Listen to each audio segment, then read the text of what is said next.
Fans of the Icebreakers podcast, do we have a treat for you today? We have the Queen. She's the Queen of reality TV. She's the Queen of business, the Queen of the comeback, the Queen of Towie, the Queen of Essex. It is the one, the only, Gemma Collins. Way! You forgot Big Brother, Frank. You forgot Big Brother. How could I? I'm fired. Thank you for having me. I've got to admit, I actually asked to come on the podcast because I love it so much. Oh, thank you. So much fun. Obviously, I love dancing on ice. Yeah. And I couldn't imagine two more better people than yourselves to bring us all the gossip from DOI. Every time I watch it, I remember a moment where I was first coming on the ice with you. Yeah. And I looked at you and I went, I can't feel my legs. I mean, look, the hairs are standing up. I've got goosebumps. Same. I do too. Literally, it was so weird because we definitely had enough prep before the first show. Yeah. You was incredible. I will always forever feel indebted to you because how he put up with me, I don't know. You need a strong pair of reins. But what was so strange about it, you'd prepare for that night, you'd rehearse, but when it come to the live show, my mind used to go blank. Yeah. Like, well, and for you too, because bizarre. you knew dance. Like you were a dancer when you were younger, right? I like to do a little bit of dancing. Throw for some sure. shapes. Yes, I enjoyed dance, but I think people cannot underestimate how hard it is to dance on skates. Yeah, for sure. You are geniuses. You are truly talented. And it does upset me, you know, when I still see comments about people. I'm like, how can you sit on your jacksie indoors and comment on someone that is dancing on skates when you can't even do it yourself? Right, yeah. So the fact every week now I can tune into you two, the professionals, and find out all what's going on. Yeah. Because unless you know the ins and outs of what they're looking for with the dancing on ice, you know, when they set you the tasks. Yeah. The 3-point turns. I mean, I don't think I ever made it to that, but Yeah, you did. I Yeah, did. you definitely did. Was it called an axel? Oh my God! no, not that. Not No. the axle. That's the jump. Right, We did okay. the 1 foot spin. I did a 1 foot spin. Yeah. And the 3 turns. Yeah. But I'll be honest with you, you know, being a bigger girl in that competition, I didn't have, you know, my fitness level was only so much. Right. And before the live show, you used to have to rehearse 3 times, which I get it, cameras, music, lights, so you know the routine. But by the time of the live show, I was done. Yeah. I physically, as a bigger girl taking part in that show, I was exhausted. Well, and that was part of my challenge too, was working out how we worked our week, the schedule, Yeah. right? Because, you know, if you're an Olympic athlete, you can go balls to the wall every single day for 8 hours. But for you, I knew that I only had a couple of run-throughs before you got tired. Physically tired, Matt. Yeah. Physically tired, but I wouldn't have changed anything for the world. And, you know, I was never going to skate the bolero, let's face it. You just never know. You never know. Well, I mean, I think my parents had a bit of faith in me. Thank God someone did. But when they signed me up, I think they knew the GC was never going to skate the bolero. But it was a fantastic experience, and I would urge anyone to do it, because what I did learn from that show was tenacity. It does make you, you know, definitely you've got to show up and be there on that show. Yeah, you can't half-ass your way through that. No. You can't fake it, actually. And also, I think it's a mind game, because you know that physically you've done everything. You've done this routine on Wednesday, you did it on Thursday, you did it on Friday. So you know you can do the routine on the night. But when you step out there and you know there's 13 million people watching you or 12 million people watching you, plus there's your friends and family in the audience, which is even worse, and you hear the roar of that crowd and suddenly your stomach drops and you're on the ice, your feet start to go. And I understand what you said when you're thinking, I don't know what I'm doing here, because you suddenly have this, and we talk about imposter moment, but you have this imposter moment of like, I should not be standing on an ice rink at this time in my life. It was bizarre. Yeah, I know, I get it. I wanted to, so you brought up that really good point that something that Dancing on Ice taught you was tenacity. Massively. Tenacity. It taught me live performance. You have to nail that performance. You've got 3 minutes, whatever our skate was. Sometimes 1 minute. Yeah, sometimes a minute. And before you are about to perform, you can't think about anything else. Yeah, because we talk a lot with the guests on the podcast about sort of life after reality. Yes. And you came from Towie, right? Yes. And then you've done Big Brother. And then you've done them all. You've done them all, including, obviously, Dancing on Ice. What do you think, though, outside of, I don't want to say outside of tenacity, but stepping away from the show a couple of months afterwards and looking back and being proud of yourself, like what did you get from Dancing on Ice? I got a lot from Dancing on Ice. I mean, I really think for me, I'm going to be really honest, I earned a fortune after I'd done Dancing on Ice. Good I've girl. just got to be honest. Good. It made me a fortune.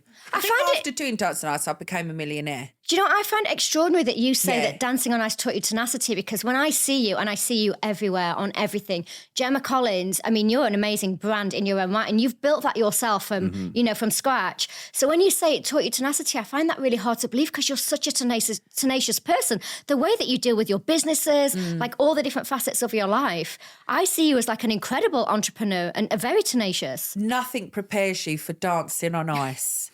There is a whole team. You know, there's a lot of eyes watching you. Yeah. Torval and Dean, I mean, they're world champions. Yeah.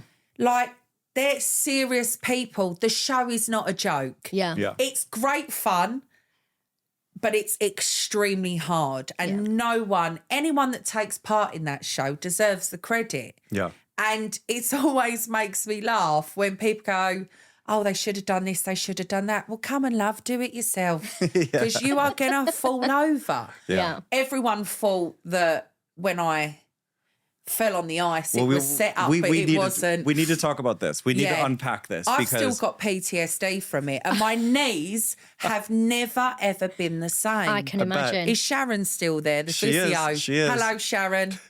they listen. They do. Sharon, Now, and what was the other one? Max. Max, Yeah. hi.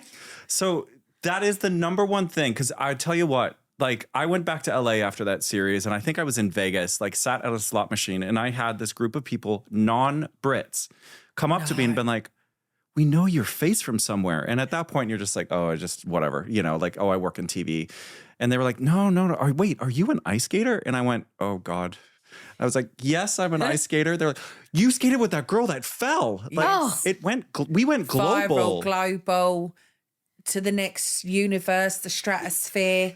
We went round the Burj Al Arab, the peninsula, the Eiffel Tower. Amazing. The Statue of Liberty. I know what you're saying, but it was a genuine, I was really hurt myself. And I have broken it down on many other podcasts with people that I've spoken to. We've talked about it, yeah. My talked about it toe as well. pick went in the ice. I know. Yeah. From my point of view, I was relieved to get to the end. I was physically exhausted doing that show. Yeah. You know, I've got weight on me at the end of the day. I'm still out there. I'm still moving. And I can remember, I knew from him, the minute you put your arms up, I was like 30 seconds away from finishing. Yep. Yeah. So me being me, thinking, I've got through this routine. Let's I've go for it. remembered the steps. I've nailed it. Well, I got so excited about that in my head, I over-egged the arm movement, which then took my balance off, which then led, because I knew that them three skate, and then it was kind of over. Yeah. The toe pick, I rushed it, lost balance, and that was it. I wish we'd had you on at the start of this podcast because that is a very common mistake. I mean, we saw it with Ryan. He hit the deck twice. Yeah. Almost 3 times. He almost hit the deck again last week because you just get so excited and you want to celebrate and you want to really show off then. You think, I'm doing great here. I want to show off. I want to get the audience behind me. You go for it. And that's when the accidents always happen. I wish we'd had you on at the start so all the celebs could have heard that advice. It's a dangerous game, this ice skating, but I owe it to you because I'm not sure if I would have got up because I was in a shock. Oh, yeah. And he went, I just heard it must be like when a boxer gets knocked out.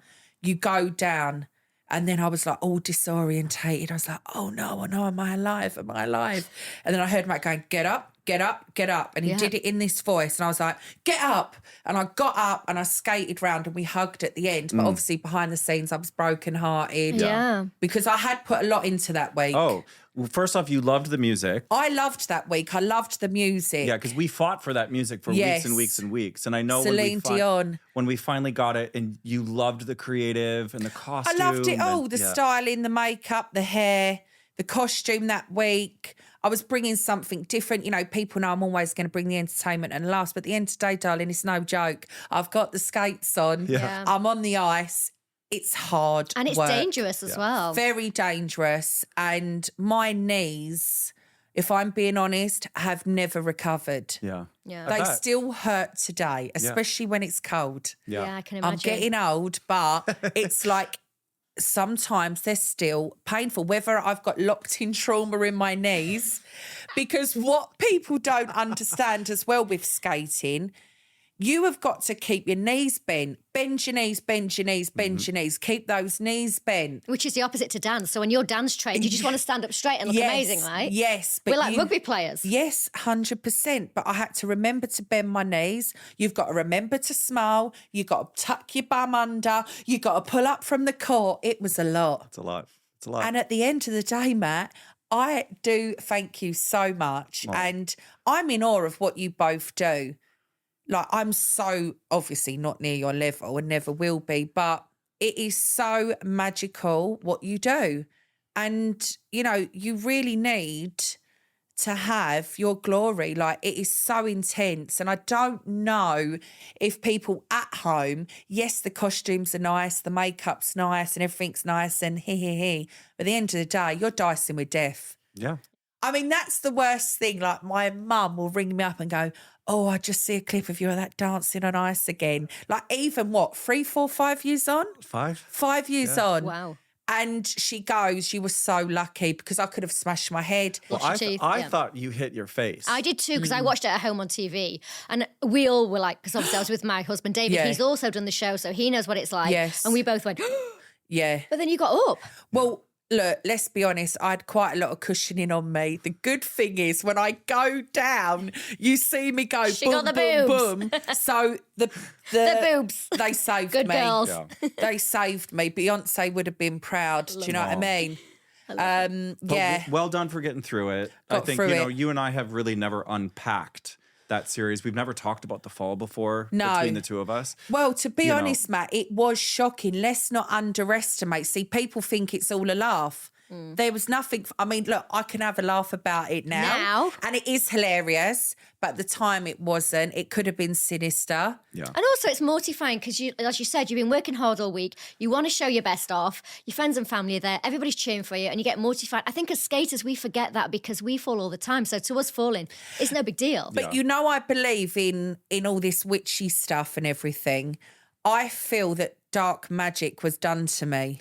Well, right there in that studio. Do you remember Someone though, put- the next week you had a Shamanic- you had a shamanic therapist come in. Yeah, a shamanic healer. So What, to cleanse you? right. So To what cleanse the happened studio. was There was a dark What- part of the ice. Do you remember there that? was towards that end.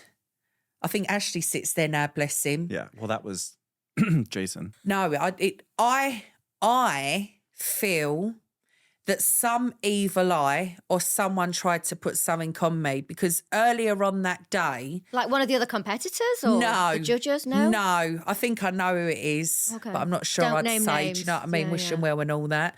That's big of you. That's nice. Yeah. That's kind. And I actually Yeah. don't think it was Jason. No, okay.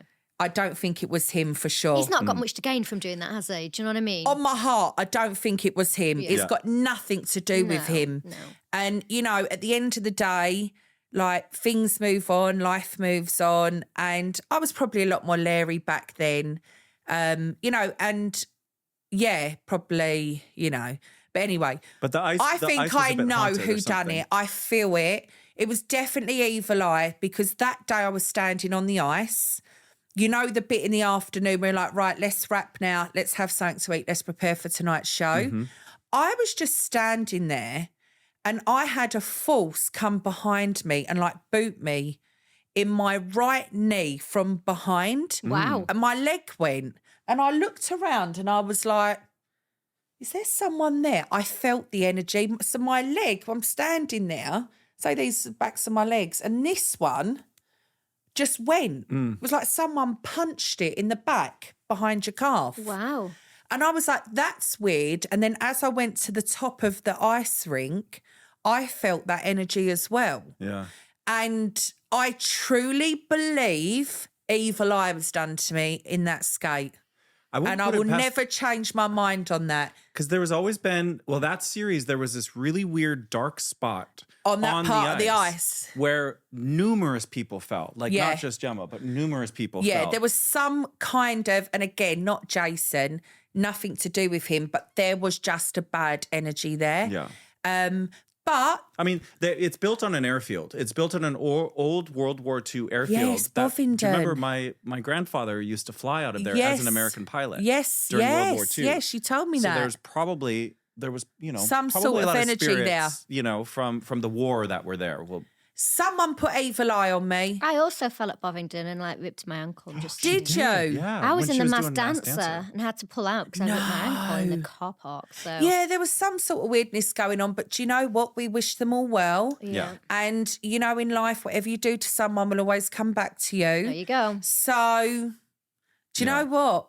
Like, And I survived it. you did. I loved the costumes. You thrived coming out of it. I made the most money off of that show. Good girl. Yeah. What, I love to hear this. And I love a boss lady. Yeah, I love I'll it. be honest, that show done great things for me and I'll forever be grateful. Good. So we just had Duncan James on and he said the same thing. Off the back of the show, he just went into these amazing musical theatre roles that he would never have been able to achieve or never been able to sort of audition for had he not done well on the show. And it's so nice to hear that people go into this show and sometimes you have a great experience, sometimes you have a bad one, like you fell. Yeah. But, at the end of the day, if you come out of it and you say, I achieved this, this and this on the back of that show, I think that's just a great stepping stone for people. Like, how lovely to be able to say, I came out and was really successful afterwards. Yeah, I made $1 million off the back of Good that show. girl, good for you. Yeah. I love that story. That's a testament to your brand, though, and your ability. People love watching you. You're so mesmerising, really. It's the tenaciousness There you that go. I think doing a show like Dancing on Ice, I was a normal girl. I'm from Romford, I had jobs in the City of London. I was a receptionist at a car dealership. I then went on to sell cars. I then went on Towie, got approached to do Towie. I left a really good paid job for £50 a day, but I would never, ever take it back. Towie that's why I'm sitting here today. That's why I did the Dancing on Ice. Yeah. So this is what I say to people. Everyone now wants everything so quick. Yeah.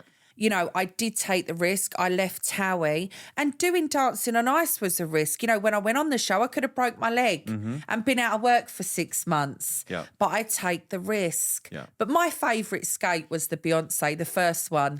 It's just classic. Taylor Iconic. Swift, couldn't stand it. Look what you made me do. I love you, Taylor Swift, and I am a Swiftie. Yeah. But nah, weren't vibing that. It was just a lot. The creative Look was what really you made me big. do. And, Oh no! the Queen of minute Hearts comes and all that stuff. Nah, the minute it comes on the radio, hell no, it Change goes it. off. But Beyonce was my favourite. Yeah. Well, that's good. And diamonds were a girl's best friend. I enjoyed. I didn't have to do much. Well, you went up on like a 500 carat diamond. I know. Who wouldn't love that? Come on, life dreams come But true. what I didn't like, and this is, a note to everyone, I got so much abuse from doing that show. Yeah. Why? But this is, I think, indicative, particularly of that time as well. It was before the whole be kind and before people could understand that there were consequences to their actions. I think at that time, it was fair game. Anybody that was on TV, fair game. Bad press, I know all about that. Trust me, I can totally understand that. It brings, again, hairs to my arms Because it again. traumatises you. It traumatised me. People were very cruel. It did affect me. It's like large-scale bullying, that's why. Yeah, on another level. And I think towards the end of the show, I lost focus because I couldn't cope really with all It just was a lot. It was a lot. We were getting it. I mean, not only you, I was getting it too. We were getting it, and I have never in 16 series did I get abuse. Yeah. Negative things. But you know what? The haters make me richer. Keep hating because do you know Bring what? It on. Bring it on. I get upset, but there's always that part in me that at my lowest moment, I'm just like, do you know what I mean? And I come back and I'm like, remember why you're doing this, Gemma. Yeah. And, you know, and... I'm really sorry to hear that you suffered that much abuse. Obviously, I wouldn't know that. I wasn't on the show with you at that time. And it's really awful. You're like talking about it now, like it does. Just taking myself back in that moment, you know, it was breaking stuff. I was literally broken. Mm-hmm. And how many years on? 5 years on, it's still a trigger for me. I can tell. Because I just couldn't believe the amount of abuse I got. For doing a skating show. But then you came out and made loads of money, so that is the biggest response you can give. I know, Good for you. I just hope for anyone else that goes on that show, if they're on the bigger side, I hope there's Is that what it was? It weight related? It was weight related. It's everything. Was it? Yeah. It was everything. It was just bizarre.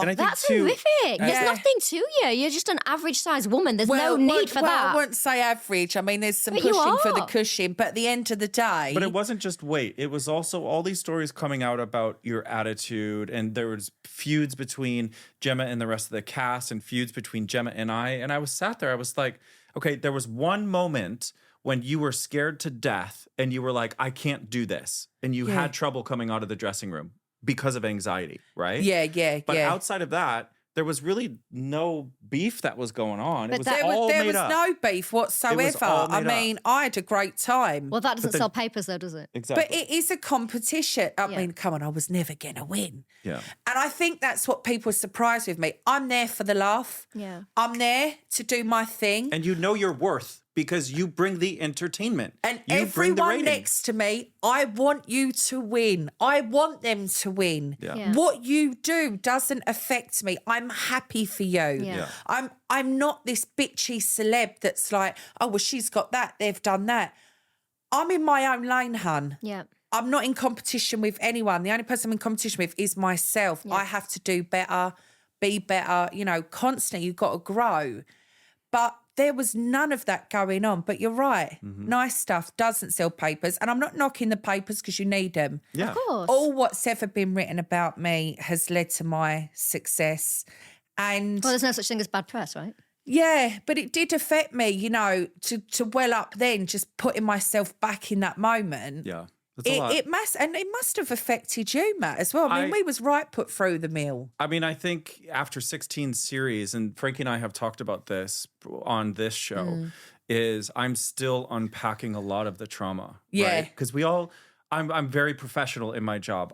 You are. I love what I do. And I love working with not just you, but with everybody Well, you that I've want worked results. with. Yeah. It's very hard, you know, getting results. And you always, for me as the professional, I would always put my problems in my pocket. Yeah. And then I forget about them. Yeah. And then it won't be until 6 months or 6 years comes later, out. something happens and it goes, think, and I'm like, oh shit, right? And then that's when I process you a have lot to of that. you have to get it out. But it's out, and you know, I'm pleased I can speak about it here. I wonder if slim people, and good luck to, you know, they're slim, that's great. Everyone's different in this world. Get the amount of abuse that I got. So we saw that last week with Amber and Eddie in the skate off because there was all this stuff about who's skating by themselves more, but the amount of abuse, not necessarily weight related, but the amount of abuse that Amber got was uncalled for.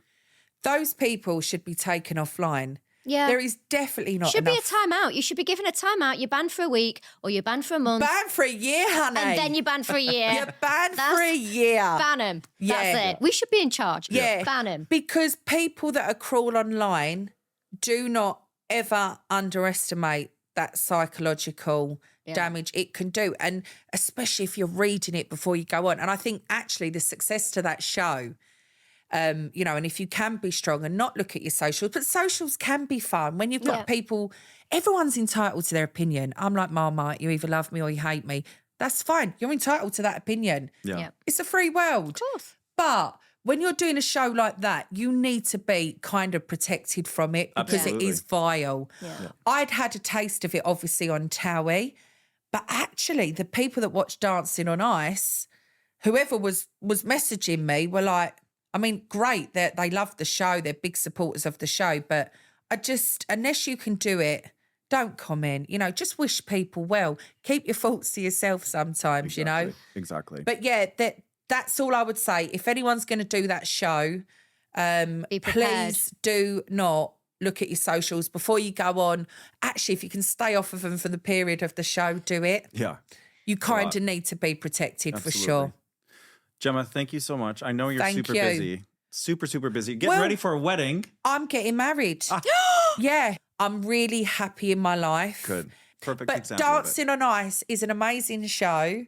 I loved Claire Sweeney on the show. I love her. She's hilarious. She brought the glamour and the fun. Yes, she did. And you know what? People need to, that's a talent in itself, because we are not all equipped to be perfect with the steps and stuff like that. But please just respect and appreciate what people are bringing. Yeah. And whether that's a smile or a laugh or a nice costume or a bit of zhuzh, respect that. And I think people sometimes forget it's an entertainment show first and foremost. Yeah. So yes, you're skating, and yes, that's very difficult, not taken away from that. But if you can entertain people on a Sunday night, and more power to you. And we'd like to thank our sponsor, Lakeside Shopping Centre, the leading retail and leisure destination in Essex. Just 35 minutes from London with free parking and over 250 stores to discover. And this week, I'm wearing H&M. And I have to say a massive thank you to Timberland for my boots. Gemma, thank you so much. I got to let you go because you're busy. I love you. I love you Keep too. doing this amazing podcast because I love it. And it just, Group what hugs. I really enjoy about you two, you're the OGs of Dancing on Ice, and you break it down so great for everyone that you actually understand what's going on. Oh. Because sometimes when you're watching it at home, you're not always understanding. Yeah, You get that they've got to do special steps and stuff like that. But thank you for having me. And I can't wait for the podcast. Thank you so much for coming. To come back. Produced by Be Inspired Media, the content and podcast agency.